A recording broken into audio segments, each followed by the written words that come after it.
ইদানিং গ্রামাঞ্চলে half pant পরা ছেলে অনেক দেখা যাচ্ছে, যদিও বয়সে তারা প্রাপ্তবয়স্ক। ইসলামের আলোকে বয়স্ক মানুষদের হাফ প্যান্ট পরে জনসম্মুখে ঘুরে বেড়ানোর বিধান কি? এটা পরিষ্কারভাবে হারাম কাজ ভাই। আমাদের তরুণদের মধ্যে পশ্চিমাদের অন্ধ অনুকরণের যে একটা প্রবণতা দেখা যাচ্ছে, যে পশ্চিমারা যেরকম করে এরকম করতে হবে। আমাদের এই অঞ্চলে মানুষ লুঙ্গি পরে। এখন আমাদের তরুণ সমাজের একটা বড় অংশ আছে, এরা জীবনে লুঙ্গি পরে না, তারা শুধু প্যান্ট পরবে, ওই চুঙ্গা ছাড়া কিছু পরবে না। তারা হয় হাফ চুঙ্গা পরবে আর নাহলে ফুল চুঙ্গা পরবে, মানে চুঙ্গাই পরবে সব অবস্থায়, কিন্তু তারা কোনো অবস্থাতে লুঙ্গি পরবে না। লুঙ্গি পরার ভিতরে কোনো সওয়াব আছে গুনাহ আছে আমি সেটা বলছি না, আমি বলছি যে বিদেশি সংস্কৃতি, বিশেষ করে পশ্চিমাদের সংস্কৃতি জোর করে পুশ করানো হচ্ছে এদেশে। এবং তার একটা উৎকৃষ্ট উদাহরণ হলো এটা, যে আমাদের তরুণদের কিশোরদের আজকাল দেখা যাচ্ছে যে তারা প্যান্ট তো পরছে হাফ প্যান্ট পরছে, এবং হাফ প্যান্ট পরে নির্লজ্জ ঘুরে বেড়াচ্ছে। এই নির্লজ্জতাটাই বাচ্চাকে কিশোর গ্যাংয়ের দিকে নিয়ে যাচ্ছে। যে কিশোর তার বাবা মায়ের দিকে মুখ তুলে তাকাতে তার ভিতরে জড়তা কাজ করত, যে কিশোর সিনিয়র মানুষকে, বড় ভাইকে দেখে সালাম দিয়ে বিনয় প্রকাশ করার কথা ছিল, সেই যুবক বাপের বয়সে মানুষের গায়ে হাত তুলতে পারছে যখন সে কিশোর গ্যাংয়ের সদস্য হচ্ছে। এই নির্লজ্জতা শুরু করতে গিয়ে এই সাংস্কৃতিক আগ্রাসনগুলোর শিকার হয়ে সে এখান থেকে তার নির্লজ্জতা শুরু করেছে, সে নিজেও টের পায় না। কারণ নিজের রান, নিজের হাঁটু এগুলো মানুষের সামনে প্রদর্শন করা, এটা লজ্জাহীনতার প্রকাশ, আর এগুলোকে ঢাকার চেষ্টা করা এটা লাজুকতার প্রকাশ। ওসমান বিন আফফান রাদিয়াল্লাহু তাআলা আনহু, ইসলামের তৃতীয় খলিফা, তিনি খুব লজ্জাশীল ছিলেন। এত লজ্জাশীল ছিলেন, এত লাজুক ছিলেন, এত জড়তা ছিল যে নবী করিম সাল্লাল্লাহু আলাইহি সাল্লামের সামনে বসা ছিলেন একদিন, তার পায়ের উপরে যে কাপড় ছিল সে কাপড়টা পায়ের যে হাঁটু এবং টাকনুর মাঝামাঝি যে গোছা, এই গোছার একটু উপরের দিকে উঠেছিল, হাঁটুর কাছাকাছিও যায় না, একটু উপরের দিকে উঠেছিল। তিনি লজ্জায় লাল হয়ে গেছেন, তাড়াতাড়ি করে কাপড়টা ঠিক করে দিয়েছেন। এটা বলে লজ্জাশীলতা। এখন এই কাপড় যদি হাফ প্যান্ট পরে ফেলতে পারে কেউ, তো কালকে ন্যাংটা হইতে কোনো অসুবিধা নেই, পরশু ন্যাংটি পড়তে কোনো অসুবিধা নেই। এটা হলো লজ্জাশীলতা কমে যাওয়ার একটা আলামত। বাবা মার উচিত সন্তানদেরকে দ্বীনের সঠিক দীক্ষাটা দেওয়া, যাতে করে তারা বকে না যায়। এই লজ্জা যখন ভাঙবে, সে বাবার মতো মানুষের গায়ে হাত দিতে, কিশোর গ্যাংয়ের সদস্য হতে, সন্ত্রাসী হতে, মাদকের দিকে হাত বাড়াতে সে কার্পণ্য করবে না।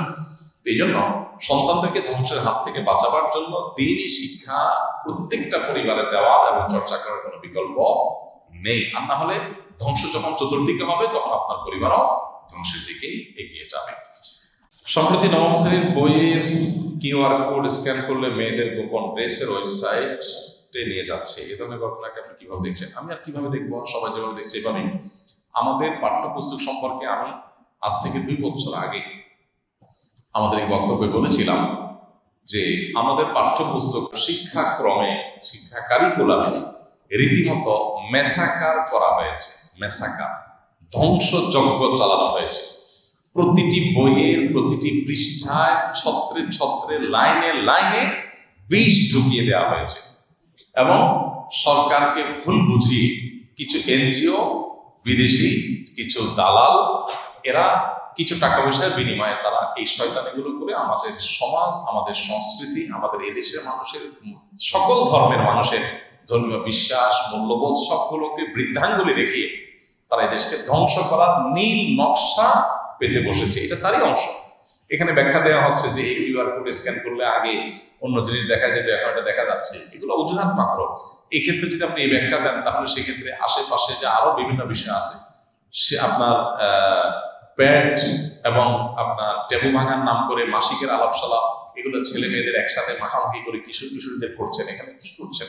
এখানে তাদেরকে জেনার দিকে নিয়ে যাচ্ছেন, এখানে তাদেরকে যৌন অপরাধের দিকে তাদেরকে নিয়ে যাচ্ছেন। তারা যাতে তাদের মধ্যকার যে লাজ, লজ্জা, যে ব্যারিয়ার আছে, সে ব্যারিয়ারটা ভেঙে দিতে চাচ্ছেন। এই ব্যারিয়ার ভেঙে দিলে কি লাভ হবে?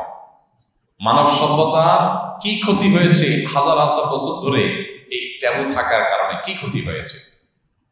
আর এই ট্যাবু ভাঙার কারণে কি উন্নতি সাধন হয়ে গেছে মানব সভ্যতার? যে মেয়েদের মাসিকের ব্যাপারে ছেলেরা জানাজানি হয়ে গেলে কি লাভ হবে? ফজিলতটা কি? মর্যাদাটা কি? মর্যাদা একটাই বা লাভ একটাই, যে এটাতে ছেলে এবং মেয়েদের মধ্যকার যে জড়তা আছে, লাজুকতা আছে, স্বভাবজাত লজ্জাশীলতা আছে, এটা ভেঙে যাবে।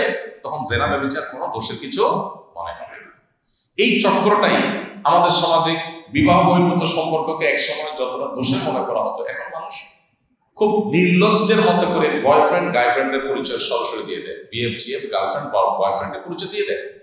এই যে পরিচয় এখন দিচ্ছি খুল্লম খোলা, কোনো লাজ লজ্জা নাই, রাগ ঢাক নাই, এই যে অপরাধ বোধ উঠে গেছে সমাজ থেকে, এটা খুব ভয়াবহ একটা দিক। তো অপরাধ করা এক জিনিস, আর অপরাধ বোধ না থাকা সেটা আরেক জিনিস, খুবই ভয়াবহ ব্যাপার। তো সমাজকে সেদিকে তারা নিয়ে যাচ্ছে। আমাদের বইয়ের ছত্র ছত্র তারা এই কাজগুলো করেছে। এই কালপ্রিটদেরকে বিচারের আওতায় আনা উচিত, উপযুক্ত শাস্তি দেওয়া উচিত। আমার সন্তানকে তার ধ্যান ধারণা, এদেশের শিক্ষা সংস্কৃতি, তার ধর্মীয় বিশ্বাস বিরোধী জিনিস এদেশের কেউ শেখাবার কোনো নৈতিক অধিকার রাখে না। জোর করে আমার সন্তানকে আমার চিন্তা চেতনা, আমার সন্তানের চিন্তা চেতনা বিরোধী জিনিস পুশ করার যে অপচেষ্টা করা হচ্ছে, সেটা রীতিমতো সন্ত্রাস বলা যেতে পারে।